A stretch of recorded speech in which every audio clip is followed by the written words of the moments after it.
Pranam everyone. Namo Orientanam, Namo Siddhanam, Namo Ayaryanam, Namo Vijanam, Namo Sambhasanam. Visvapanchana Karo Subha Papa Panachana. Mangalanam Chisabhisam Pedagam Havi Mangalam. Surasura Maradhisya Mayurim Varidam. Karmadrun Mulani Hasti Mallam Malli Vishwaham. Sri Siddhi Chakram Tadaham Nami. Pranam. I hope that Chatamaso.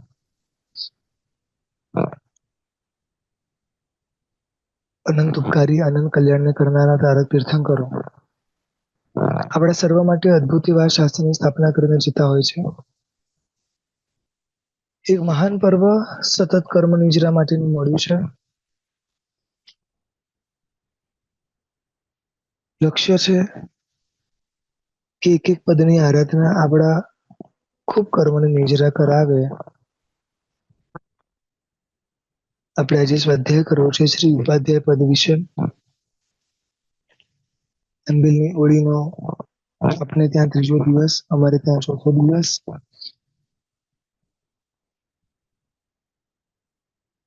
Acharya ભગવંત ઘણા જોયા છે. આચાર્ય ભગવાન વિશે વાતો ઘણી સાંભળી છે. ઉપાધ્યાયજી ભગવંત બહુ ઓછા જોયા છે, બહુ ઓછી જગ્યાએ વંદન કર્યા છે, બહુ ઓછું એનું સાંભળ્યું છે. મારો પહેલો પ્રશ્ન એ છે કે જો ખરેખર ઉપાધ્યાય ભગવંતનું આટલું મહત્વ હોય જ નહીં જૈન શાસનમાં, તો પછી નવકારની અંદર એને સ્થાન કેમ આપવામાં આવ્યું છે? સમજો છો મારો પ્રશ્ન? શ્રી નમસ્કાર મહામંત્રની અંદર ચોથા પદમાં એમને સ્થાન આપવામાં આવ્યું છે. શું કારણ? કેટલું મહત્વનું આ પદ છે, જે પદને આપણે કોઈ બહુ મહત્વ આપતા નથી. એક બહુ મોટું ગાર્ડન છે અને એ મોટા ગાર્ડનની અંદર જ્યારે આખું ગાર્ડન વિકાસ પામે, પરંતુ એ ગાર્ડનને મેન્ટેન કરવાનું કામ કોણ કરે? જે ગાર્ડન મેન્ટેન જ ના હોય તો તમે કેટલા રૂપિયાનું ગાર્ડન બનાવ્યું છે, કેટલું મોટું ગાર્ડન બનાવ્યું છે, કોઈ મહત્વ રાખતું નથી. પ્રભુ આ શાસનની સ્થાપના કરે છે. શ્રી ગણધર ભગવંતો પ્રભુની પછી એ શાસનને ચલાવવા ટકાવવા મહેનત કરે છે. પ્રભુ અને ગણધરોની ગેરહાજરીમાં શ્રી આચાર્ય ભગવંતો જવાબદારી સંભાળે છે. આચાર્ય ભગવાન શાસન કરે છે અને શ્રી ઉપાધ્યાયજી ભગવંતો અનુશાસન કરે છે. બહુ સ્પષ્ટ રીતે આજે સમજી લેવું છે કે ઉપાધ્યાયજી ભગવાન કેટલા મહત્વના છે, એ પદ કેટલું મહત્વનું છે. અત્યારે વર્તમાન કાળમાં તમે ગોતવા પણ જશો ને, જેમ ગઈકાલે અલગ અલગ આચાર્ય ભગવાનને વંદન કરવાની વાત થઈ, પણ વર્તમાનમાં તમે અગર ગોતવા પણ જશો ને ઉપાધ્યાયજી ભગવાન તો તમને 2-5 થી વધારે મળશે પણ નહીં. બહુ જ ઓછી જગ્યાએ તમને ઉપાધ્યાયજી વિશે સાંભળવા મળશે કે ઉપાધ્યાયજી ભગવાનને વંદન કરવા મળશે. 25 ગુણોના ધારક છે. ચરણ સિત્તરી અને કરણ સિત્તરી આદિ ગુણ કહેવાય છે. 11 અંગ અને 12 ઉપાંગથી જે યુક્ત છે. સરળ ભાષામાં કહું તો અહીંયા શ્રી ઉપાધ્યાય પદને ગણધર પદની જગ્યાએ મૂકવામાં આવ્યું છે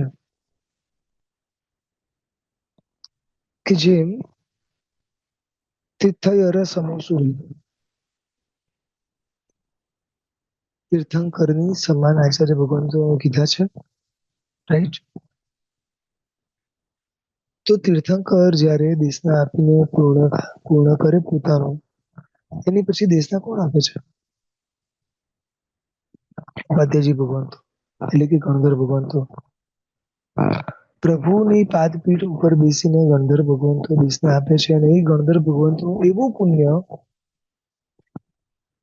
કે જે પ્રાતિહાર્ય જે અતિશયો સમવસરની અંદર પરમાત્મા માટે હોય એ બધા જ અતિશયો પ્રતિહાર્યો ગણધર ભગવંત માટે પણ હોય.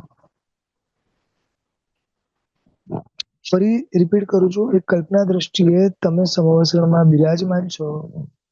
પ્રભુની દેશના પૂર્ણ થઈ છે, શ્રી ગણધર ભગવંતની દેશના શરૂ થઈ છે.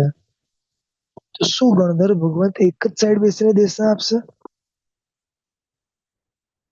લોકો તો ચારે બાજુ બેઠા છે. સમજો છો? પ્રભુનું જેવું પુણ્ય હતું, પ્રભુના જેવા અતિશયો હતા, એવા જ બધા અતિશયો ગણધર ભગવંતના એ સમયે થાય. એટલે કે એમના પણ બીજા 3 રૂપ દેવતાઓ બનાવે. વિચાર્યું છે ક્યારે આવું?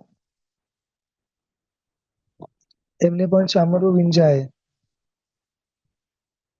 ત્યાં પણ ફૂલોની વૃષ્ટિ થાય, ત્યાં પણ છત્ર હોય, ત્યાં પણ ભલે સિંહાસન નહીં પણ સિંહાસનની નીચેની પાદપીઠ ઉપર બેઠેલા હોય, શોકવૃક્ષ હોય, ભામંડલ હોય, આ બધું જ ગણધર પદનું પુણ્ય છે. જે અતિશયો મારા પ્રભુ માટેના તે અતિશયો જ્યારે જ્યારે ગણધર દેશના આપે ત્યારે એમના પણ માટેના. તો આના ઉપરથી જેમ ગણધર પદનું મૂલ્ય સમજાય છે, તેના આધારે આચાર્ય ભગવંત સાથે ઉપાધ્યાયનું પણ આટલું જ મહત્વ છે. એટલા સુધી શાસ્ત્રમાં લખ્યું છે કે કદાચ કોઈ કારણસર કોઈ ગશમાં ઉપાધ્યાય ના હોય ને, તો આચાર્ય ભગવંતે પોતાનું પદ છોડી દેવું અને ઉપાધ્યાય બની એ ગચની સેવા કરવી. કલ્પના કરો કેટલું મહત્વનું આ પદ છે. તમે ખાલી નમો બુદ્ધાય ભૂલી જઈએ છે, પરંતુ આ પદની ગરિમાને ક્યારે સમજી નથી શકતા. અને આમ બી કહેવાય છે ને કે ઘરમાં જે વડીલ હોય, ઘરમાં જે જવાબદાર વ્યક્તિ હોય, એ વ્યક્તિનું મૂલ્ય બી ક્યાંય ના હોય, એ દેખાય પણ નહીં. લખ્યું છે શાસ્ત્રમાં એક વાક્ય કે સૂરી નહીં પણ સૂરી ગણને સહાયા. એ પોતે આચાર્ય નથી, પરંતુ આચાર્યને પૂરેપૂરો સપોર્ટ કરે છે. આજે આખા બાગને લીલોછમ રાખવો ઈઝી છે? એક આચાર્ય ભગવંત ધર્મ પંબાડીને કોઈને દીક્ષા આપે. શુભ ભાવથી દીક્ષા તો લેવાઈ જાય છે, પરંતુ એ દીક્ષા લેનાર વ્યક્તિના મનના ભાવો જિંદગીના છેલ્લા સમય સુધી ટકી રહે, આવો પ્રયાસ શ્રી ઉપાધ્યાયજી ભગવંતનો હોય છે. આવનાર દરેક વ્યક્તિ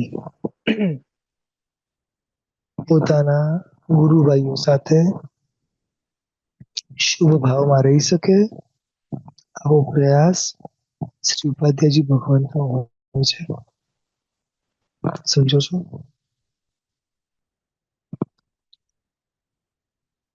એમ કહેવાય સૂત્રો ભણવા માટે ઉપાધ્યાયજી ભગવાન પાસે જવું પડે. દ્રવ્ય જ્ઞાન ભણાવે, ભાવ જ્ઞાન ભણાવે, આપણી યોગ્યતા પ્રમાણે ભણાવે.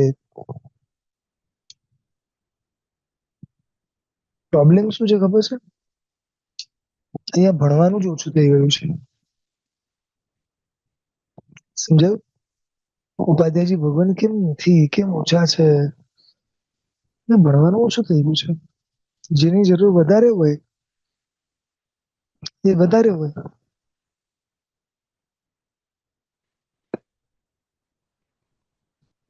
ક્યાંય કેટલી ખામી છે એ સમજાય છે તમને?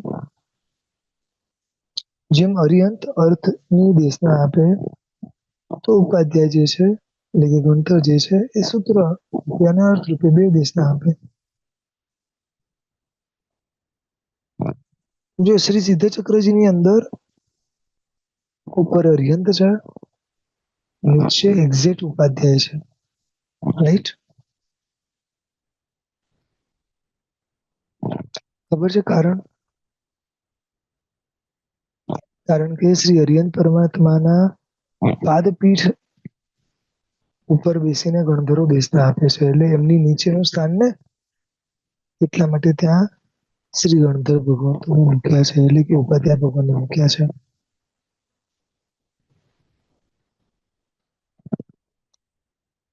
પ્રભુ કે છે આ જેમ ગણધરો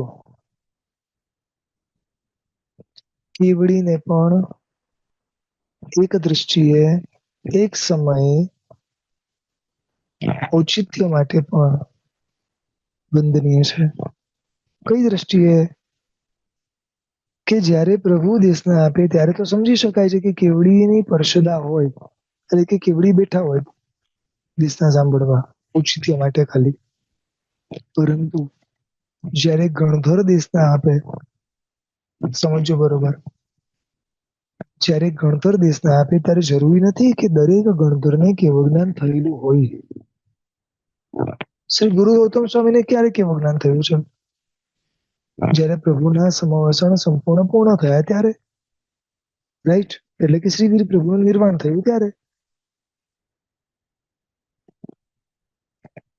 થોડું શાંતિથી વિચારો કે એનો મતલબ એ થયો કે 42 વર્ષથી જ્યારે પ્રભુને કેવળ જ્ઞાન થયું ત્યાંથી 72 વર્ષ સુધી 30 વર્ષ સુધી શ્રી ગુરુ ગૌતમ સ્વામીને તો કેવળ જ્ઞાન છે જ નહીં. અને અવારનવાર પ્રસંગો આવતા જ હશે કે જ્યારે જ્યારે શ્રી ગુરુ ગૌતમ સ્વામી સમાવસામાં હાજર હોય તો પહેલા પ્રહર પત્યા પછીની બીજી દેશના શ્રી ગૌતમ સ્વામી આપતા હશે. અને જ્યારે શ્રી ગુરુ ગૌતમ સ્વામી આપતા હશે ત્યારે થોડી કેવડી નીકળી જતા હશે ત્યાંથી. સમજો છો? ગણધરની દેશના અથવા બીજી દ્રષ્ટિએ જે કેવડી નથી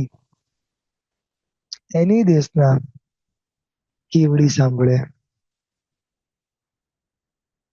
થોડું થોડું સમજાય છે?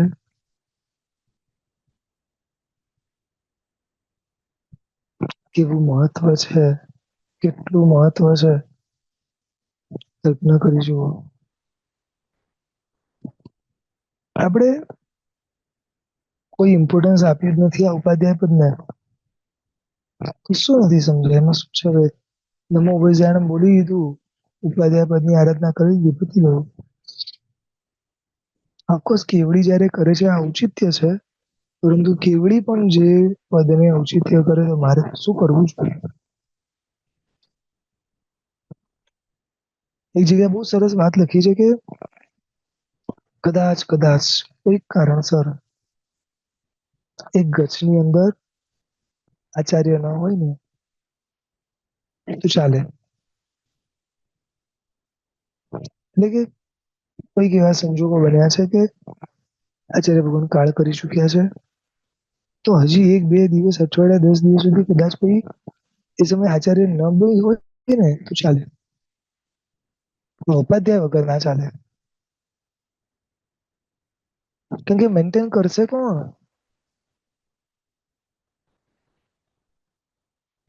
જંગલ અને બગીચામાં ફરક ખબર છે? બે જગ્યાએ વનસ્પતિ જ હોય ને, બે જગ્યાએ ઝાડ પાન જ હોય ને. થોડું થોડું સમજો છો? ઉપાધ્યાયજી ભગવંતની હાજરીમાં બધે જ બગીચો હોય અને ઉપાધ્યાયજી ભગવંતની ગેરહાજરીમાં બધું જ જંગલ જ કહેવાય. Can you imagine? આપણને બગીચામાં રાખનાર આ ઉપાધ્યાયજી ભગવંત છે. આ જૈન શાસનને બગીચો બનાવનાર શ્રી ઉપાધ્યાયજી ભગવંત છે. એટલે તો એમનો વર્ણમન લીલો બતાવ્યો છે, રાઈટ? જે આખા જૈન શાસન રૂપી બગીચાને લીલોછમ રાખે છે.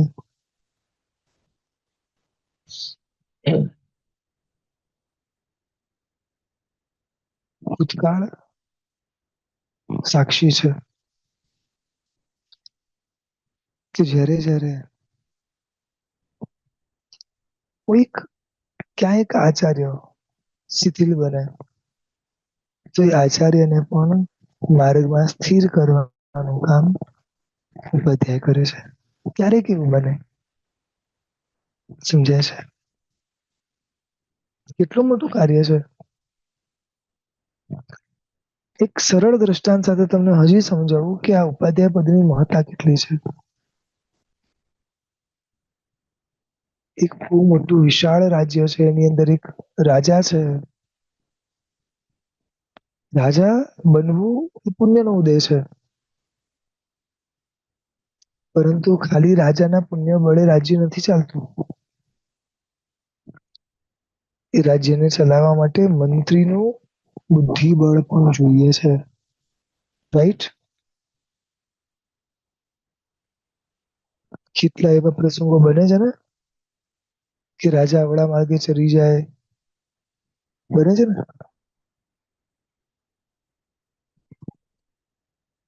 દરેક જગ્યાએ કઈ પણ મોટા શુભ પ્રસંગ બને તરત મંત્રીને બોલાવવામાં આવે. સમજાય છે? રાજા ક્યાંય પણ જીતે, દરેક જગ્યાએ રાજા જાય નહીં, પણ નામ રાજાનું જ થાય. એ પુણ્ય બળ છે. ઉપાધ્યાયજી ભગવાનનું ક્યાંય નામ ન આવે. સમજાય છે? આટલું સરસ પદ છે તો એની આરાધના કેમ ચૂકી જવાય છે? માન્યું કે હજી એટલા ઉપાધ્યાય આપણી આજુબાજુ નથી, પણ જયારે ભૂતકાળ હતો ત્યારે કેટલા બધા ઉપાધ્યાયજી ભગવંતો હતા. એક વાત આવે છે, આચાર્ય ભગવાન શ્રી હીરસુરેશ્વરજી મહારાજા જયારે હતા ત્યારે 52 ઉપાધ્યાય હતા. એટલા 52 ઉપાધ્યાય હતા એ સમયે.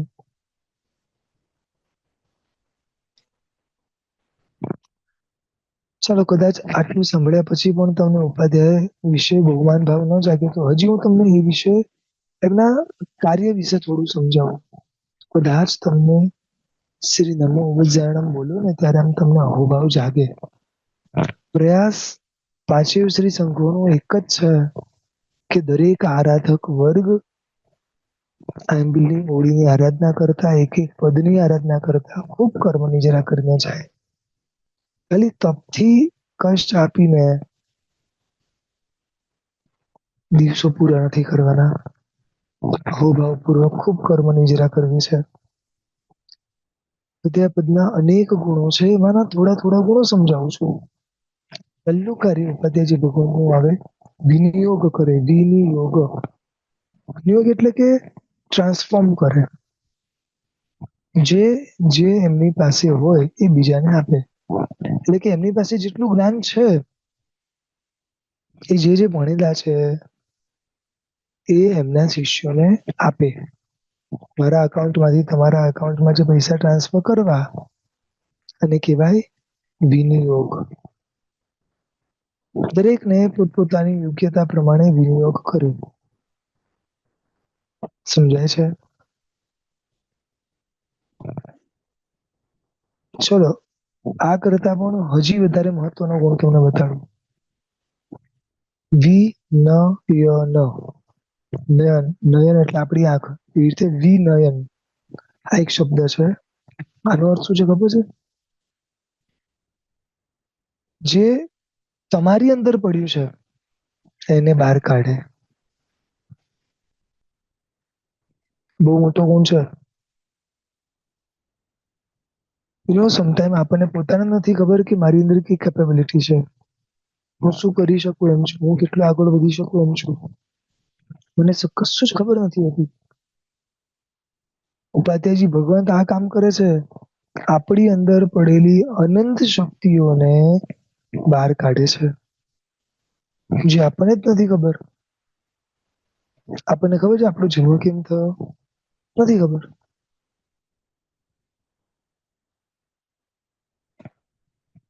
પેલા આચાર્ય ભગવાનની પંક્તિ આવે છે ને, જન્મો અમારા જી ભવ પૂર્ણ કરવાને થયા. બસ રોજ એક જવાબદારી લઈને જવાબદારી પૂર્ણ કરવાની. આજ પાત્યાજી ભગવાન કે છે કે તમે આ નથી. સમજાય છે?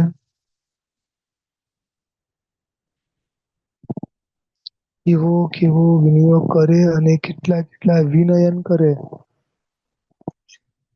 કેટલાની કેપેસિટી આચાર્ય બનવાની હોય તો આચાર્ય બનાવે. ભલે પોતે ઉપાધ્યાય હોય.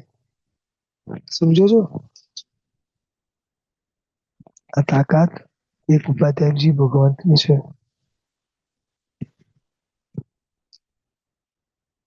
આગળ વધીને એમ કે છે કે વાત્સલ્યના ભંડાર હોય. ખૂબ વાત્સલ્ય કરે. માતાના સ્થાને મૂક્યા છે. દરેકની પ્રોબ્લેમ જાણે, દરેકની પ્રોબ્લેમ સમજે. આચાર્ય ભગવાન પાસે આટલો બધો સમય ના હોય, કારણ કે જૈન શાસનના ઘણા બધા કાર્ય લઈને બેઠા છે. પરંતુ આ ઉપાધ્યાયજી ભગવંત દરેકની એક એક નસ જાણતા હોય. અને ખૂબ વાત્સલ્યપૂર્વક પોતાના આખા સમુદાયને સાચવે. આજે આ બહુ જરૂરી છે.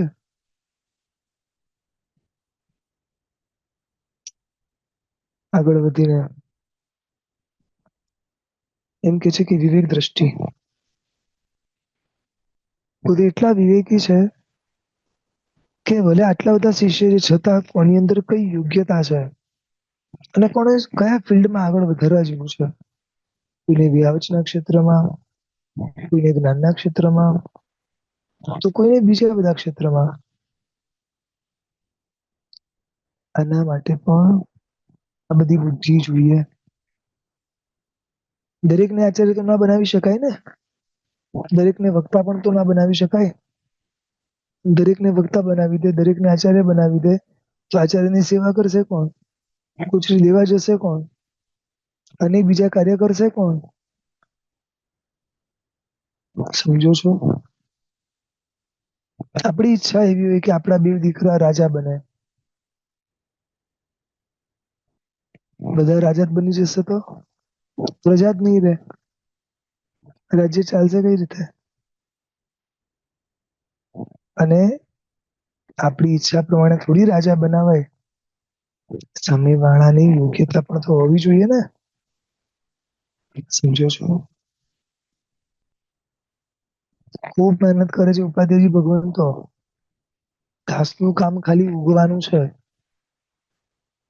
પરંતુ એને પ્રોપર શેપ પ્રમાણે કટિંગ કરીને શોભામય બનાવવાનું કામ આ ઉપાધ્યાયજી ભગવંતનું છે.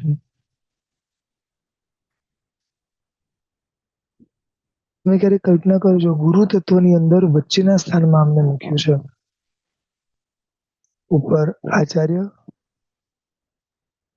નીચે સાધુ અને વચ્ચે ઉપાધ્યાય.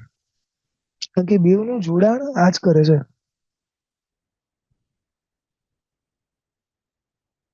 આચાર્ય ભગવાન જોડે પણ એમના સારા સંબંધ હોય અને શિષ્ય સાથે પણ સારા સંબંધ હોય. મૂળ કનેક્શન છે બે વચ્ચેનું.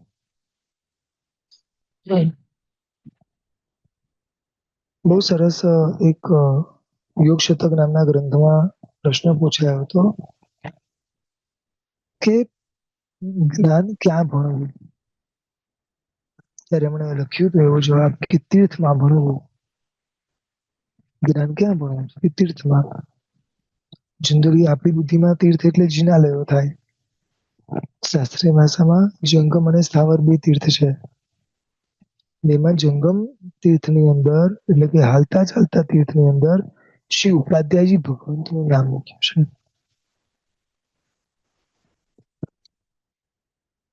પાંચ આચાર જે પાળે અને પડાવે એના આધારે આપણે નામ પાડ્યું છે આચાર્યો. રાઈટ? અધ્યાય જેની પાસે બેસીને ભણવાનું મન થાય અથવા તો જેની પાસે ભણવા જવાય એને કહેવાય ઉપ અને અધ્યાય અધ્યાય. સમજાયું? તમારી ને મારી પડેલી ઘણી અજ્ઞાનતાઓને દૂર કરવા શ્રી ઉપાધ્યાય ભગવાનના સાનિધ્યમાં જવું પડે. અલગ અલગ દ્રષ્ટિકોણથી તમને ભણાવે. નાનકડો દાખલો આપું. એકને કહેવાય ગ્રહણ શિક્ષા, એકને કહેવાય આસેવન શિક્ષા. હજી સરળ ભાષામાં આપણી બુદ્ધિમાં સમજાય એ પ્રમાણે એક થિયરી પ્રમાણે સમજાવે અને એક પ્રેક્ટિકલ પ્રમાણે સમજાવે. કોણ? શ્રી ઉપાધ્યાયજી ભગવંતો. આ શ્રી ઉપાધ્યાયજી ભગવંતો વિનય ગુણના ધારક હોય. શ્રી ગુરુ ગૌતમ સ્વામીનું નામ જુઓ કેટલું મોટું છે. કેમ? વિનય ગુણ. કયા લેવલનો વિનય ગુણ? શ્રી તીર્થંકરો જેને દીક્ષા આપે અને આજ ભવે કેવળ જ્ઞાન અને મોક્ષ મળશે કે નહીં એ પ્રશ્ન છે. મળી પણ શકે ને ના પણ મળે. નજીકના ભાવમાં મોક્ષમાં જાય. પરંતુ શ્રી ગુરુ ગૌતમ સ્વામી જેને દીક્ષા આપે એને કેવું જ્ઞાન. શ્રી વીર પ્રભુ કરતા પણ વધારે શિષ્યો જેના થયા. રાઈટ? 50,000 કેવડીના જે ગુરુ છે, જેને પોતાને કેવું જ્ઞાન નથી. આ બધું જ કેમ મળ્યું ખબર છે? વિનયના કારણે. તમે કોઈ જગ્યાએ એવું વાંચ્યું છે? અનંત લબ્ધિ નિધાનાય શ્રી શાંતિનાથાય શ્રી પાર્શ્વનાથાય અનંત લબ્ધિ નિધાનાય શ્રી આદિનાથાય નમઃ. જોયું છે કોઈએ? પરંતુ શ્રી ગુરુ ગૌતમ સ્વામીની સામે આ શબ્દ કદાચ લખેલો વાંચ્યો હશે. અનંત લબ્ધિ ભંડાર અનંત લબ્ધિ નિધાનાય શ્રી ગુરુ ગૌતમ સ્વામીને નમઃ. શું કારણ છે? કોઈ ગણધર છે જેની પાસે કદાચ કેવળ જ્ઞાન પણ નથી અને એની આગળ આવો શબ્દ મુકાય અનંત લબ્ધિ નિધાનાય અને એક તીર્થંકર છે જે કેવડી છે એની સામે આવો શબ્દ નથી લખાતો. મોટું કોણ? શ્રી તીર્થંકરો, શ્રી કેવડીઓ. અને છતાં શ્રી ગુરુ ગૌતમ સ્વામીની આગળ આવો શબ્દ લખાય, વિચારવા જેવું છે ને.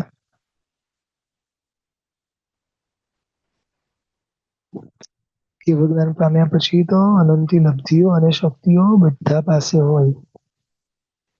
સમજો. પરંતુ કેવળ જ્ઞાન પામ્યા પહેલા અનંતી લબ્ધિઓ શ્રી ગુરુ ગૌતમ સ્વામી પાસે હતી. અને કારણ વિનય નામનો ગુણ. સમજો.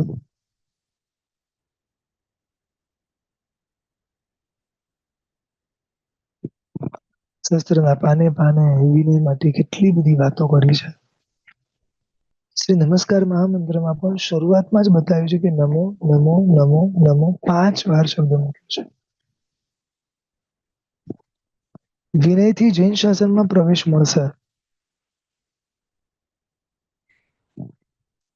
તમે ક્યાં છો, તમે કેવા છો એ મહત્વનું નથી. તમે વિનયવાળા છો કે નહીં એ મહત્વનું છે. જ્ઞાન ક્યારે આવે ખબર છે? જ્યારે અહંકારનો નાશ થાય ત્યારે.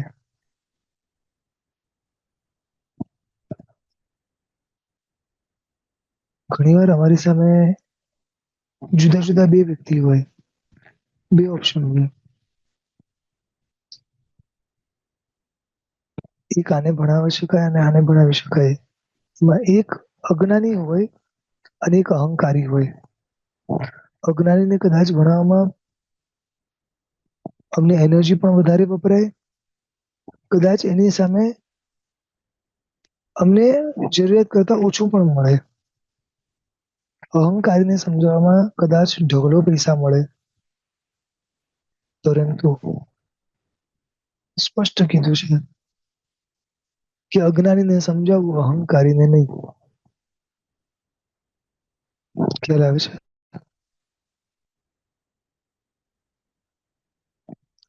એટલે એકવાર જ્ઞાન ઓછું હશે ને તો ચાલશે.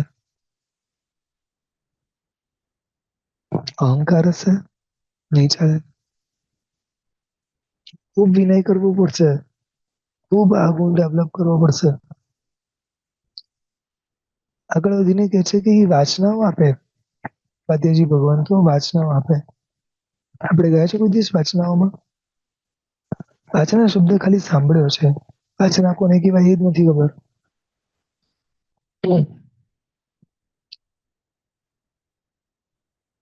પાતેજી ભગવાન તો અનેક પ્રકારની વાસના આપે. દરેકને પ્રશ્ન પૂછે, પોતે દરેકને જુદી જુદી રીતે તૈયાર કરે. બધું જ કાર્ય કોણ કરે? શિવ પાતેજી ભગવાન તો બહુ સરસ એક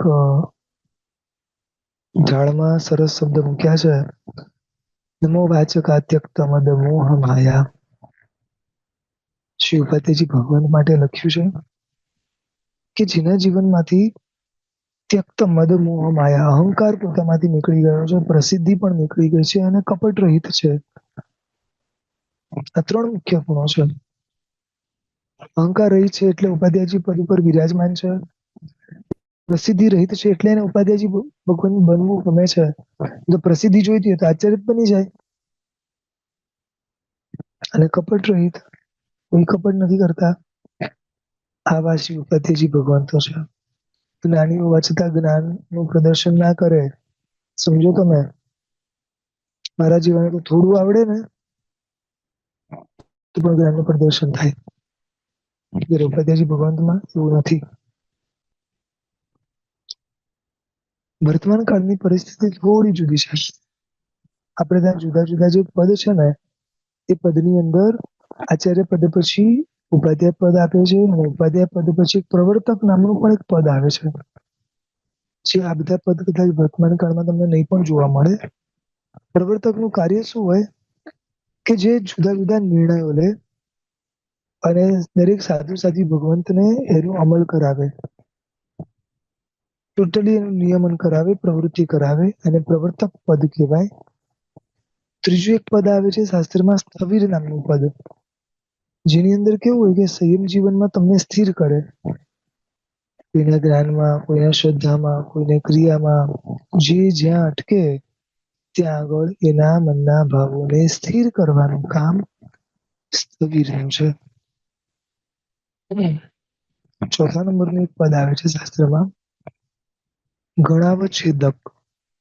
ગણાવછેદક એનો અર્થ શું છે કે સાધુ સમુદાયમાં કે સાધ્વીજી સમુદાયમાં જેને કપડા, દવા, જે જે જરૂરી છે એ દરેક માટે દરેક વસ્તુની સાર સંભાળ રાખે અને દરેકને યથાયોગ્ય પોતે પૂરું પાડે. એટલે કે સરળ ભાષામાં અગર તમે કોઈ શ્રવણ ભગવાન પાસે જાઓ છો, આચાર્ય ભગવાન પાસે કે સાહેબ કઈ ખપ હોય તો લાભ આપો, તો તમને કોઈ બી એક જ શ્રમણ ભગવંતનો ઈશારો કરશે, તમે એમની પાસે જાઓ. એ 100 જણનો, 200 જણનો, 300 જણનો પણ સમુદાય હશે ને તો પણ એમને બધું જ એક જ જણ સંભાળતું હશે. સમજાય છે? બધાના વસ્ત્ર, બધાની દવા, બધાની પેન, પેન્સિલ, એવરીથિંગ એક જ જગ્યાએ. અને કહેવાય ગણાવછેદક. વર્તમાન કાળમાં કદાચ આમાંની કોઈ પદવીઓ સાંભળવામાં આવી નથી, પણ હા એક પદવી સાંભળી છે, પન્યાસ અને ગણી. રાઈટ? સાંભળી હશે રાઈટ બધાએ? હવે આ પદવી શું છે ખાલી સરળતાથી સમજી લઈએ. પૂર્વના કાળમાં છે ને કોઈ સાધુ અગર વિશિષ્ટ અભ્યાસ કરે, ખૂબ ભણે, નાના વણીનો ક્ષરપસંદ સારામાં સારો હોય, તો એને એક પદવી આપવામાં આવતી, જેને કહેવાતી પંડિત નામની પદવી. કઈ પદવી? પંડિત.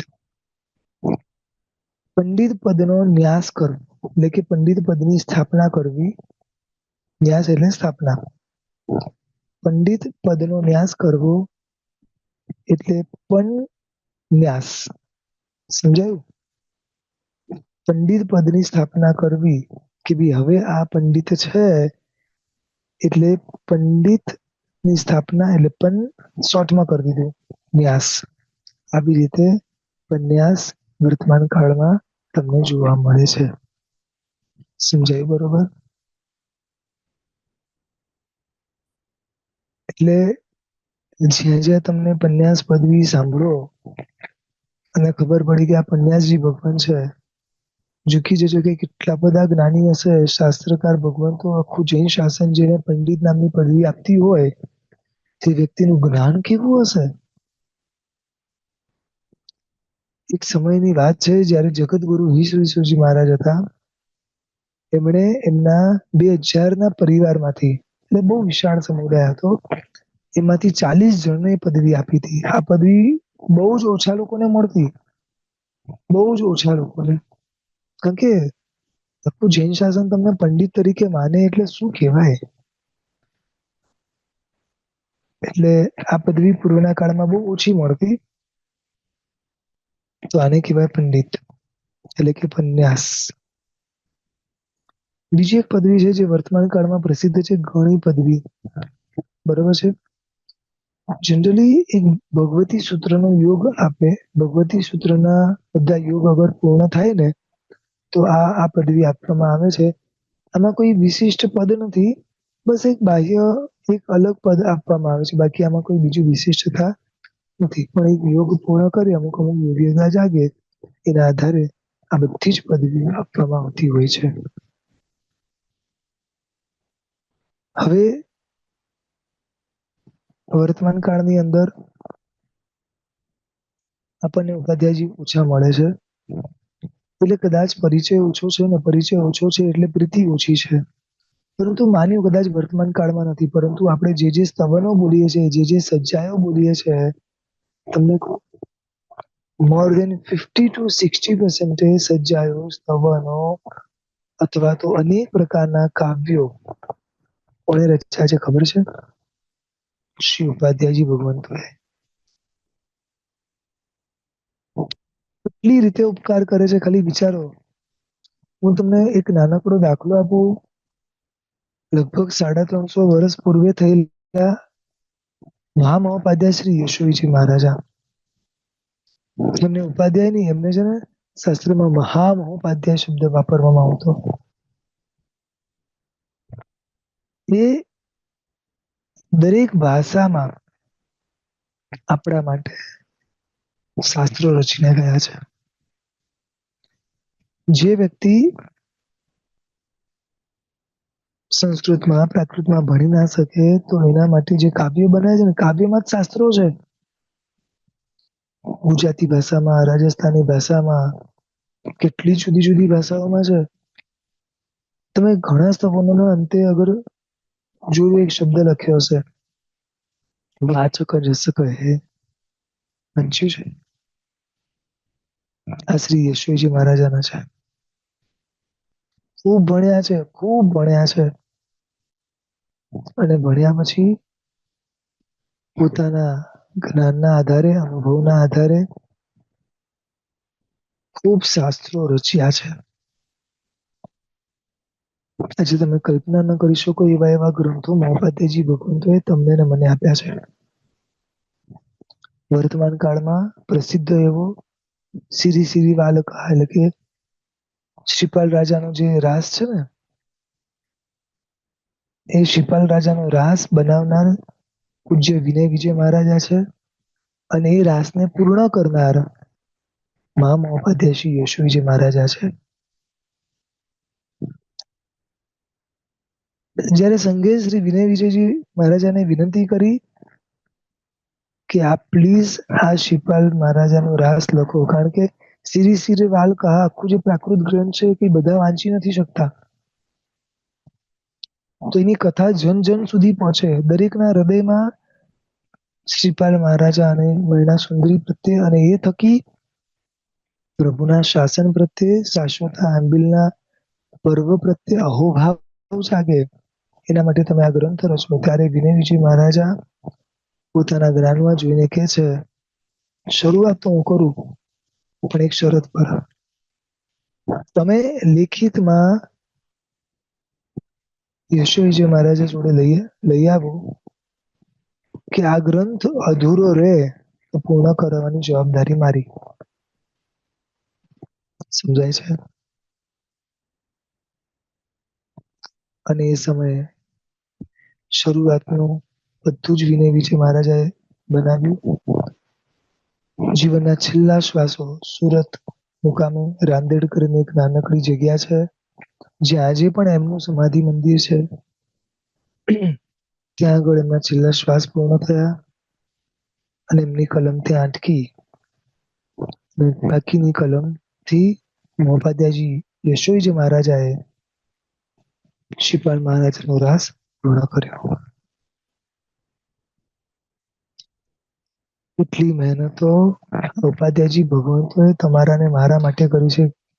ત્યારે વિચાર કર્યો છે? ખરેખર બહુ વિચાર કરવા જેવો છે. તમને ને મને ભણવાનો કંટાળો આવે છે, રાઈટ? આ લોકોએ જિંદગીના છેલ્લા શ્વાસ સુધી લખ કર્યું છે. કોના માટે? આપણા માટે. તમને આ ભાષામાં ન સમજાય તો કઈ વાંધો નહીં. સ્તુતિ તરીકે, સ્તવન તરીકે, સજ્જાય તરીકે તમે બોલો અને જ્ઞાનને જાણો, પ્રભુને જાણો, શાસનને જાણો. પણ અત્યારે મારી એવી સ્થિતિ છે કે મને ગણતરીના અમુક સ્તવન આવડે છે. મને ગણતરીની અમુક સજ્જાએ આવડે છે. મને ગણતરીની અમુક સ્તુતિ આવડે છે. એ બી ખબર તમને કહું, કે મારા મા બાપના ઉપકાર કે નાનપણમાં જે શીખ્યો બરોબર છે. એની પછી કોઈ શીખ્યો જ નથી. નાનપણમાં પેલી સ્તુતિ બોલતો, પ્રભુજી મહારા પ્રેમથી નમો. કદાચ ફરક એટલો હતો કે નાનપણમાં આ સ્તુતિ બોલતા ભાવ આવતો હતો, અત્યારે એ ભાવ નથી. દર્શનમ દેવ દેવસ્ય બોલી જવું છે, એનો અર્થ એ ખબર નથી.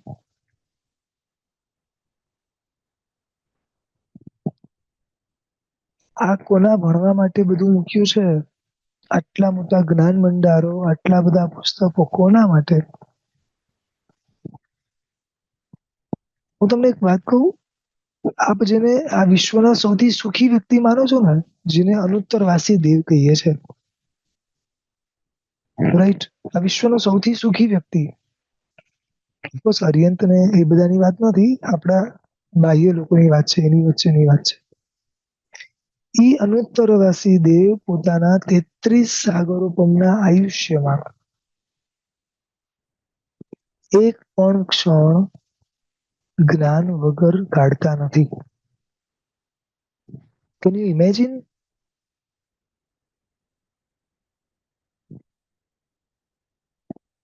તમારા અને મારા જીવનમાં દુઃખ ક્યારે આવે ખબર છે? જ્ઞાન અને સમજણ ના હોય ને ત્યારે.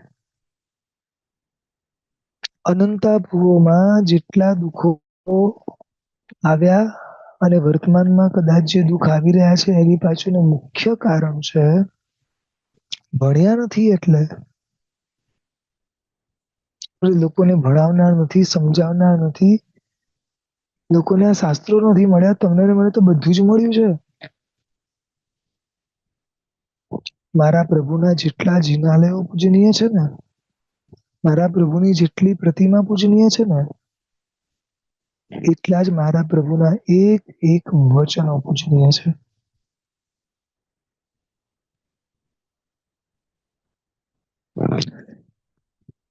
શ્રી સિદ્ધ ચક્ર મહાપૂજન જયારે થતું હોય છે ને, ત્યારે એની અંદર જુદા જુદા અક્ષરો લખેલા હોય છે. અ, આ, ઈ. કદાચ કોઈ ધ્યાનપૂર્વક વાંચ્યું તો ખ્યાલ આવશે. વર્તમાન કાળમાં પણ જે મોટું સિદ્ધ ચક્રજીનું યંત્ર છે, એની અંદર આ બધા અક્ષરો છે. એ સમયે પૂજાના વસ્ત્રમાં, સાદા વસ્ત્રમાં નહીં, પૂજાના વસ્ત્રમાં એ યંત્રની, એ અક્ષરોની આખી અષ્ટપ્રકારી પૂજા હું કરું છું. ખબર છે?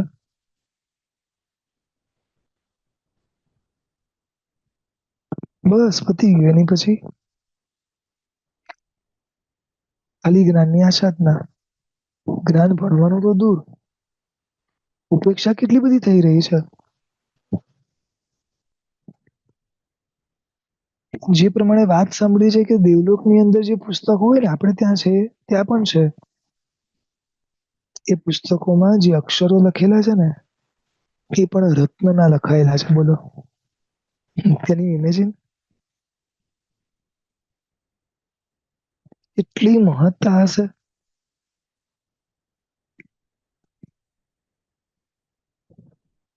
આપણે સાચું કહું, ઘણું મળ્યું પણ લાયકાત ના કેળવી શકીએ. આપણે ઘણો ઉપાધ્યાયજી ભગવાન તો આપીને ગયા છે, પરંતુ આપણે વારસો લઈ ના શક્યા. નુકસાન શાસનનું નથી, નુકસાન આપણું છે. શાસન તો અવિરતપણે જે ચાલવાનું એ ચાલવાનું જ. તમારા ને મારા કારણે કઈ અટકવાનું નથી. તમે ને હું ઓકેશનલી સ્વાધ્યાય કરવા વાળા, બરોબર. શ્રીસંઘ કોઈ નિમિત્ત ગોઠવે અથવા તો કોઈક એવા વિશેષ નિમિત્ત ઉભા થાય ત્યારે જઈને.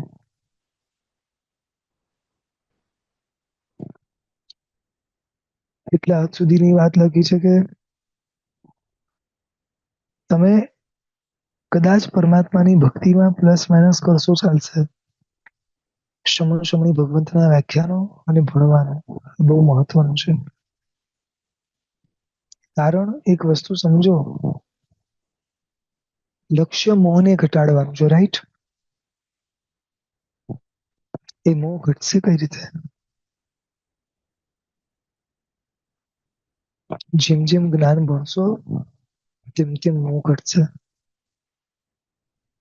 સમજો તમે? આપણે આ શાસનને શું આપ્યું? કઈ નહીં. આપણા ઉપાધ્યાયજી ભગવાન તો કેટલું આપી ગયા, કેટલી મહેનતો કરી ગયા. એક ઉપાધ્યાયજી ભગવાન હતા, નામ હતું સમય સુંદર વિજય. સમય સુંદર વિજય ગણી એમણે ખાલી રાજાનો દદતે સૌખ્યમ એના લાખો અર્થ કર્યા, ખાલી એક જ પદ ના. બોલો,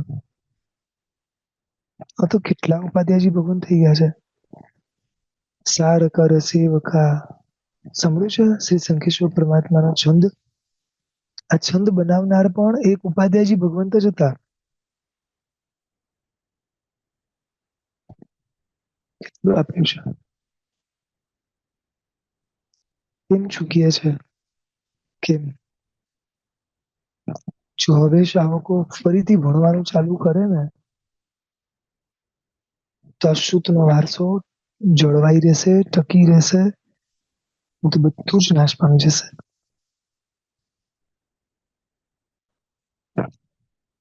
અનંત ભૂમિની કરેલી સાધનાના ફળ સ્વરૂપે આ બધું મળ્યું છે. જુઓ, સફળતા અને સાર્થકમાં બહુ ફરક હોય છે. એક દીવો હોય, એ દીવો પ્રગટી જાય એની સફળતા છે, બરોબર છે? કે દીવાની અંદર જે યોગ્યતા હતી ચાલુ થવાની, પ્રકાશ આપવાની, એ પ્રકાશ પામી ગયો. એની યોગ્યતા પ્રમાણે એ દીવો પ્રગટી ગયો. પરંતુ સફળતા કરતા સાર્થકતા વધારે મહત્વની છે. એ દીવો જ્યારે હજારો બુજાયેલા દીવાઓને અથવા તો બંધ દીવાને પ્રગટાવે ને, એને શું કહેવાય ખબર છે? સાર્થકતા. આ ઉપાધ્યાયજી ભગવાન તો પોતે તો ભણ્યા, ખૂબ ભણ્યા, પોતે તો સફળ થયા પ્રભુના શાસનને જાણવામાં, સમજવામાં. પરંતુ ખાલી સફળ થયા? સાર્થક કર્યું એમણે એમનું જીવન. શાસ્ત્રમાં વાત આવે છે કે એમનો તો કેટલો વિનય થવો જોઈએ. અને વિનય નામનો ગુણ ડેવલપ થશે તો ઉપાધ્યાયજી ભગવાન તમને ને મને સરળતાથી મળશે. વિનય નામનો ગુણ ડેવલપ થશે તો જ્ઞાની મળશે, જ્ઞાન મળશે, જ્ઞાનના સાધનો મળશે.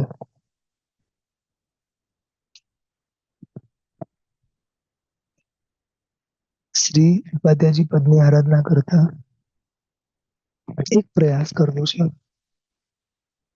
25 ખમાસમણા, 25 સાથિયા, 25 પ્રદક્ષિણા, જેટલી પણ ક્રિયાઓ કરીએ, એક અહોભાવ પૂર્વક ક્રિયા કરવી છે કે હે ઉપાધ્યાયજી ભગવંતો, આ શાસનની સૌથી મોટી જવાબદારી તમે ઉપાડી છે.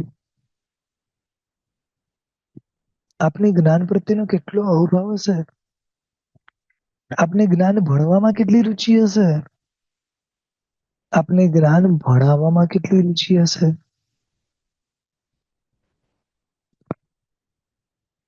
આપને કોઈ પ્રસિદ્ધિ નથી જોઈતી. આપની પાસે આટલું જ હશે તો આપણે ક્યારે બહાર નથી આવવું. બીજ હંમેશા જમીનમાં રહે ને તો કાયમ માટે એ વૃક્ષ ઉગતું જ રહે, એટલે કે લીલુંછમ જ રહે. એક બીજને એવું થાય કે લોકો બહારના જે ફળ છે, કેટલું સરસ ઝાડ છે, કેટલા સરસ મેંગો છે, કેટલા સરસ પાંદડા છે, લોકો બહારના જ વખાણ કરે છે. પણ મૂળમાં તો હું બીજ છું, મારું તો કોઈ વખાણ જ નથી કરતું. અને એ બીજ અગર એવી ઈચ્છા કરે કે ચલ હું બહાર જઉં એટલે લોકોને ખબર પડે કે એવરીથીંગ આ બધું બીકોઝ ઓફ મી ઓનલી. બોલો એ પછી ઝાડ ઉગી શકે? માતાજી ભગવંતને વિનંતી કરે છે કે જમીનમાં રહીને કોઈને ખબર ના પડે એ રીતે આટલા મોટા વટ વૃક્ષને મોટું કરનાર આપ છો. મારા સ્વભાવમાં અને વ્યવહારમાં જો હું આવું લાવી શકું ને તો અમારી આરાધના સફળ છે. વિનય પ્રભુ પ્રત્યેનો, વિનય શ્રી સદગુરુ પ્રત્યેનો, વિનય નજીકના દરેક વ્યક્તિઓનો, વિનય દરેકે દરેક શુભાશુભ નિમિત્તોનો. કારણ કે કંઈક ને કંઈક આપણને શીખવાડી જાય છે, સારી વસ્તુ પણ અને ખરાબ વસ્તુ પણ. બસ મારા જીવનમાં વિનય નામનો ગુણ ખૂબ ડેવલપ થાય.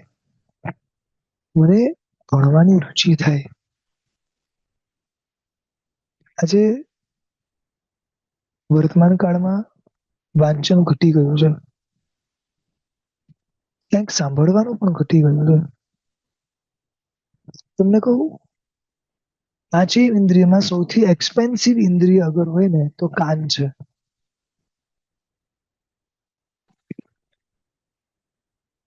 અત્યારે પરિસ્થિતિ એવી છે, સાંભળવાનું ઓછું છે, બોલવાનું વધારે છે. ઊંધું છે. આપણે આ ભૂની અંદર સાંભળવાનું વધારે હતું. તમે બોલવાનું શરૂ કરશો તો કેટલું બોલી શકશો? જેટલું ખબર હશે એટલું. અને પછી તો ખાલી ગપ્પા જ મારવા પડશે. સમજી ગયા? સાંભળવાનું શરૂ કરો.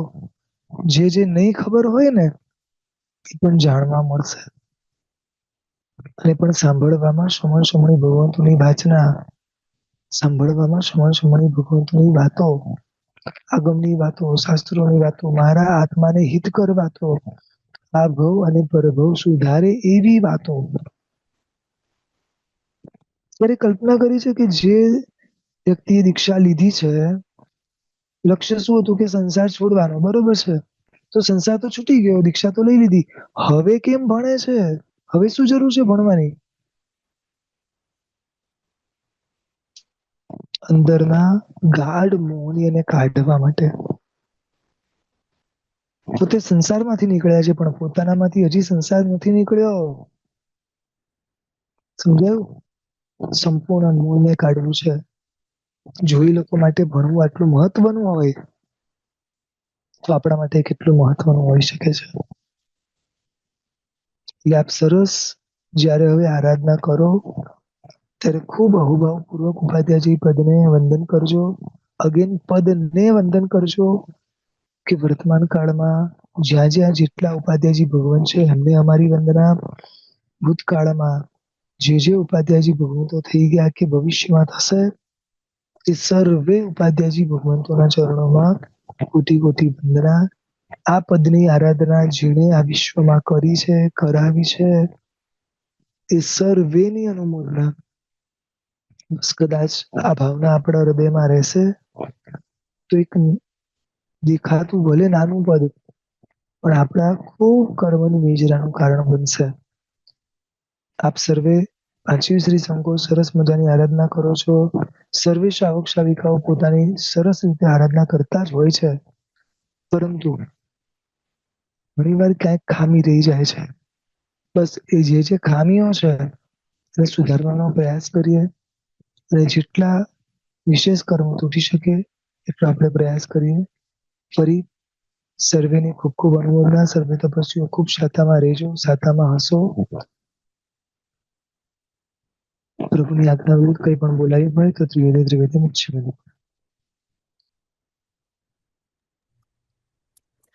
અંકિતભાઈ, આપણે આંબેલમાં મમરા વાપરી શકીએ કે નહીં?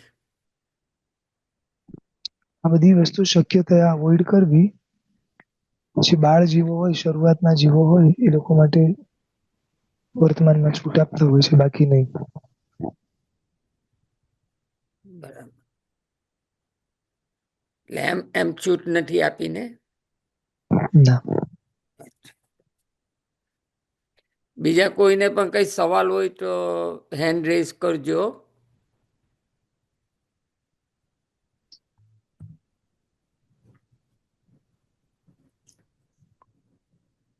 કે કોઈએ કઈ કેવું છે તો આપણે ક્લિવલેન્ડના સંઘમાંથી કોઈએ કેવું હોય, રાજેશભાઈ કે કોઈએ, તો હેન્ડ રેઝ કરજો. ન્યુયોર્ક કે ઓર્લાન્ડોના સંઘમાંથી કોઈએ પણ કંઈ પણ આપણે કેવું હોય તો તમે હેન્ડ રેઝ કરજો, જેથી અનમ્યુટ કરી શકાય. તો પ્લીઝ બધા લાભ લેજો. કોઈને પણ. અનીશભાઈ, તમારે કંઈ કેવું છે? હા, એક વિનંતી છે સબ બધાને કે અંકિતભાઈ જે આપણે શ્રુત પીસી રહ્યા છે, તો દરેક પોતપોતાના સંઘમાં આની પ્રભાવના કરજો, બીજાને જોઈન કરીને ટ્રાય કરજો. Thank you. બધાને આપણે હવે બધા તમારી જાતે અનમ્યુટ કરી શકશે. એક જ મિનિટ. તો તમે જેમને પણ કંઈ પણ કહેવું હોય તો તમે જાતે અનમ્યુટ કરી શકશો અને કહી શકો છો. પણ પ્લીઝ બધા વારાફરતી કહેશો તો વધારે સારું. સાથે અને સ્વાધ્યાયને રિલેટેડ જ પ્રશ્ન પૂછે, બીજા કોઈ પણ પ્રશ્ન ના પૂછે, ખાસ ધ્યાન રાખજો. અંકિતભાઈ પ્રણામ. હાજી પ્રણામ. આપે ઘણું બધું સાંભળ્યું હશે, પણ આજે મેં પહેલી વાર આટલું બધું ડિટેલમાં જાણ્યું. ઉપાધ્યાય વિશે આપણે જાણતા હતા, રોજ માળા ઘણી કાઢી, પણ આટલું બધું ડિટેલમાં તો આજે જ ખબર પડી. પણ ગણી પદવી અને પન્યાસ પદવી ને ઉપાધ્યાય અને પન્યાસ નું આપણે કીધું, પણ ગણી પદવી એટલે શું? પછી કેટલો ફરક છે? ઘણી પદવી એટલે શરૂઆતમાં ભગવતીના યોગ કરાવે અને એ પૂર્ણ થાય એટલે આપવામાં આવે. એ ખાલી શરૂઆતની નાનકડી પદવી છે, એમાં કોઈ વિશિષ્ટ બીજી વાત નથી. એક સાધુમાંથી એક સ્ટેપ આગળ વધારે અને એના કરતા પછી આગળ પન્યાસ અને એના કરતા આગળ પછી ઉપાધ્યાય. અચ્છા, તો એનું કારણ શું આટલા બધા ઓછા છે ઉપાધ્યાય ભગવાન આજકાલ? બસ કહ્યું ને, ભણવા વાળા કદાચ ઓછા છે અને કદાચ ઉપાધ્યાયજી બન્યા પછી કાયમ માટે એ કાર્ય પછી લઈને બેસવું પડે. પછી આચાર્ય લગભગ પછી નથી બનતા, પછી કાયમ માટે ઉપાધ્યાયજી રહેવું પડે. અત્યારે કદાચ એ વસ્તુની કદાચ યોગ્યતા વાળા ઉપાધ્યાયજી નહીં બી હોય, અને અથવા કદાચ ડાયરેક્ટ કોઈને આચાર્ય બનવું હોય, તો કદાચ આવા કારણો હોઈ શકે. વિશેષ જ્ઞાની જાણે. આભાર. હાજી. એ આપણે અંકિતભાઈ, એવું ખરું કે દરેક સંઘામાં મિનિમમ એક ઉપાધ્યાય હોવા જોઈએ? દરેક સંઘાડામાં તો નહીં, પણ જેટલો પણ મોટો સમુદાય એમાંથી એકાદ ઉપાધ્યાય તો હોય છે. આખો સમજો કે એક નાનકડો દાખલો છે કે સાગર સમુદાય છે, તો કદાચ એમાં હોય. એક ભુવનબાનો સૂર્ય સમુદાય છે તો એમાં હોય, રામચંદ્ર સૂર્ય સમુદાય છે તો એમાં હોય. એવી રીતે હોઈ શકે, એટલે મોટા સમુદાયમાં હોઈ શકે.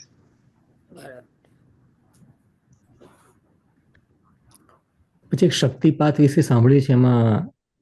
હાજી, આ વિનિયોગ બોલો, શક્તિપાત બોલો. અચ્છા, ઓકે.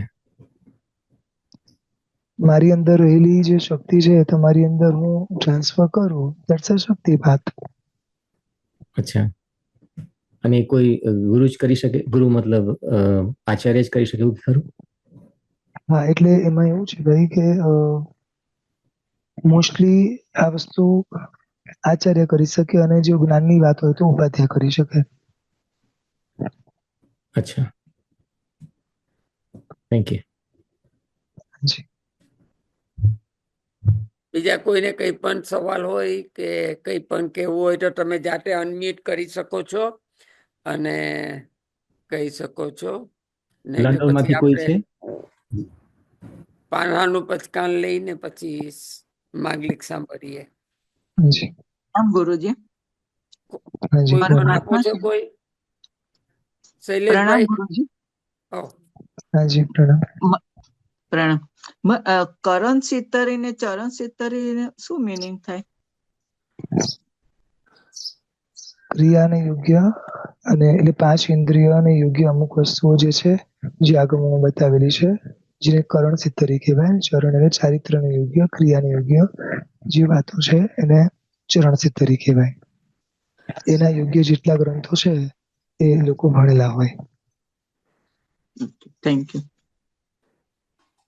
સાહેબ 1 મિનિટ મારે વાત કરવી છે, અનુકૂળતા હોય તો. પ્રણામ. હાજી. અંકિતભાઈ સર છે ને બહુ જ્ઞાની છે. છેલ્લા 5 વર્ષથી કન્ટિન્યુઅસ સ્વાધ્યાય કરાવે છે. સોમથી શુક્રવાર ઇન્ડિયામાં દરરોજનો સ્વાધ્યાય હોય છે. 5 વર્ષથી બધા જુદા જુદા ગ્રંથનો શાસ્ત્રીય અભ્યાસ કરાવે છે. હમણાં મહાભારત જૈન શાસ્ત્ર પ્રમાણે કરાવ્યું. અત્યારે શત્રુંજય મહાત્મ્યનો ગ્રંથ ચાલે છે. આપ સૌને લાભ લેવા વિનંતી કરું છું. આ ચૂકવા જેવું નથી. ઘરે બેઠા જ્ઞાનની ગંગા છે, અદ્ભુત છે અને એમનો સરળ વાતમાં સરળ રીતે સમજાવે છે. તો બધાને લાભ લેવા વિનંતી કરું છું. પાંચે સંઘને હું વિનંતી કરું છું કે એમની લિંક મોકલાવે જેથી બધા ભાઈ બહેનો જોઈન થઈ શકે. Thank you. ધન્યવાદ અરવિંદભાઈ. સ્વાધ્યાય કયા ટાઈમે હોય છે? આપણા ન્યુયોર્કના ટાઈમ પ્રમાણે સાંજના 9:30 થી 10:30. અચ્છા, એટલે હવે ત્યાં આપણું પટે પછી કલાક. સોરી આપણા ન્યુયોર્કના ટાઈમ પ્રમાણે સવારે 11:30 થી 12:30. મારી મિસ્ટેક છે. પણ એની લિંક, એની કોપી, એની ટેપ અવેલેબલ હોય છે. એની ટેલિગ્રાફ ઉપર 3000 થી વધારે મેમ્બર છે અને આખી દુનિયામાં બધા લાભ લઈ રહ્યા છે. એટલે હું આપના સંઘને વિનંતી કરું કે બધા લાભ લેજો. બહુ સરસ છે. સરસ, ખૂબ ખૂબ ધન્યવાદ. અંકિતભાઈ, આ ખજાનો જરા સાચવી રાખજો, પછી ભવિષ્યમાં જરૂર પડશે. પ્રભુનો વારસો છે, પ્રભુ થકી મળ્યું છે અને ખાલી આપવાનો પ્રયાસ કરું છું. બાકી અહીંયા તો અરવિંદભાઈ જેવા ઘણા શાવકો છે જે શાસનને સરસ આગળ લઈ જ રહ્યા છે. પણ ચોક્કસ થોડો નાનકડો પ્રયાસ છે અને જિંદગીના છેલ્લા શ્વાસ સુધી કદાચ આ પ્રયાસ ચાલુ રહે એવી ભાવના છે. Can I say something? હાજી. પ્રણામ ભાઈ. હાજી, હું કનુ દોશી છું, મારું નામ. વોશિંગ્ટન સંઘથી વાત કરું છું. જે અરવિંદભાઈ કીધું એમાં હું 100% સહમત છું અને હું પણ એમને 5 વર્ષથી સાંભળું છું, પહેલે દિવસથી અને આજ સુધી. બહુ સુંદર સરળ ભાષામાં સમજાવે છે. એટલે હું પણ વિનંતી કરું છું કે બધા શક્ય હોય તો જોઈન થવાનું. આભાર. પ્રણામ ભાઈ. પ્રણામ. હમણાં છેલ્લા કેટલા વખતથી એમને જૈન દ્રષ્ટિએ રામાયણ અને શત્રુંજયનું મહાત્મ્ય સમજાવ્યું. એની અંદર એટલું બધું રહસ્ય સમજાવ્યું છે સિદ્ધાચલ વિશે ને શત્રુંજય વિશે, જેનું આપણે સ્વપ્ને ખ્યાલ નથી કે આપણે જિંદગીમાં સાંભળ્યું. એટલું બધું ડિટેલમાં એમને સમજાવ્યું છે તો એ આપણા કલ્પના ભરેલો છે. આપણે શત્રુંજયની ઘણી બધી વાતો કરીએ છીએ, તીર્થયાત્રા કરી છે, પણ એની પાછળ શું રહસ્ય છુપાય છે, કેવા ભોગો થયા છે, કેવી રીતે કર્યું બધું, એ ખરેખર એ જાણવા જેવું ને સમજવા જેવું છે. ને એ ટેલિગ્રામની અંદર બધા જ એમના રેકોર્ડિંગ છે, તો કોઈને બી સાંભળવા હોય તો એમાં સાંભળી શકે છે, અથવા એમના ચાલુ છે રોજ સોમથી શુક્રવારમાં સાંભળી શકીએ છીએ આપણે બધા. પ્રણામ. અંકિતભાઈ, તમારા સ્વાધ્યાય તમે યુટ્યુબમાં મૂકો છો કે નહીં? ના, યુટ્યુબ પર નથી. એના રેકોર્ડિંગ છે અને અત્યારે તો હવે અનિશભાઈ જ બધું ત્યાં આગળ સંભાળે છે. અને આ બધા શાવકો અહીંયા જે હમણાં બોલ્યા ને એ દરેક શાવકોના સપોર્ટથી આ બધો સ્વાધ્યાય ચાલે છે. ખાસ કહી દઉં, અમારે ત્યાં ઇન્ડિયામાં પણ 3-4 શાવિકાઓ છે અને ત્યાં અમેરિકાથી અરવિંદભાઈ, શૈલેષભાઈ અત્યારે તો હવે અનીશભાઈ બી બહુ સારી રીતે છે. જે કનુભાઈ હમણાં બોલ્યા, આ બધા જ સુશાવકોના ખરેખર દરેક રીતના સપોર્ટથી આ સરસ મજાનો સ્વાધ્યાય ચાલુ છે. અને ખાસ એમણે જે પ્રમાણે કીધું ને એ પ્રમાણે પ્રભુ ખૂબ આપીને ગયા છે, ઝળક આપીને ગયા છે. આપણો પ્રયાસ ખાલી જાણવાનો છે. હું બોલું છું એટલે સાંભળવું એવું નથી. જ્યાંથી પણ મળે ત્યાંથી જે મળે પ્રભુની વાતો હોય તો ખૂબ સાંભળજો, કારણ કે આ જ ભાવમાં સાંભળવા મળશે અને આ જ ભાવમાં સંસ્કારોને દ્રઢ કરવા મળશે. એટલે ખૂબ સાંભળજો, કારણ કે વાંચન અને શ્રવણ આ બે જ એવી વસ્તુ છે જે ઇઝીલી આપણી અંદર સમજણ શક્તિ અને સહન શક્તિને ડેવલપ કરશે. એટલે આપ સર્વે ખૂબ સુંદર સ્વાધ્યાય કરજો. જ્યાંથી તમને અનુકૂળ હોય ત્યાંથી કરજો, પણ કરજો. જરૂરથી. અને મહેસાણાના આજે ઉપાધ્યાય પદ છે તો મહેસાણાનું યશો વિજયજી જે મહારાજ સાહેબની વાત કરી એ જ આ સરની અંકિતભાઈ સરની પાઠશાળામાં મહેસાણાની પાઠશાળાના અને ખરેખર પંડિતની પદવી ધરાવે છે. ઘણા આપણે ભણાવીએ સરને આપણે પંડિત કહીએ છીએ, પણ અંકિતભાઈ રિયલી પંડિત નું એમને અધ્યયન કરેલું છે, પંડિતની પદવી એમને મેળવેલી છે. એટલે એમના આ બધા જે સાંભળીએ સ્વાધ્યાય એમાંથી ઘણું બધું આપણે એમાંથી લઈ શકીએ છીએ. પ્રણામ સર. ના ના, ખરી વાત છે. આ કેટલું નોલેજ આપણને આ ઉપાધ્યાય વિશે શૈલેષભાઈ કીધું તેમ આપણને તો આટલું બધું આટલું ડીપમાં નોલેજ જ નહોતું ઉપાધ્યાયની પદવી માટે. આજે ખરેખર ખૂબ ખૂબ અનુમોદના, ખૂબ ખૂબ આભાર કે આટલું સરસ રીતે તમે અમને વર્ણન કરાયું. અને કોવિડ થી છે ને, કોવિડ ટાઈમ થી એકચ્યુઅલી આમનો પરિચય થયો હતો, તો ત્યારથી એટલા બધા રેકોર્ડિંગ્સ છે, એટલા બધા સૂત્રો પર કરાવે છે, લાંબુ લિસ્ટ છે એકદમ, ઘણા બધા રેકોર્ડિંગ્સ છે. તો જેને ચાન્સ મળે તો ફરી અભ્યાસ કરવા જેવો છે. અને અંકિતભાઈએ કહ્યું તેમ અરવિંદભાઈ એકચ્યુઅલી અમને અમુક આપણે સ્વાધ્યાયો કરાવેલા છે અહીંયા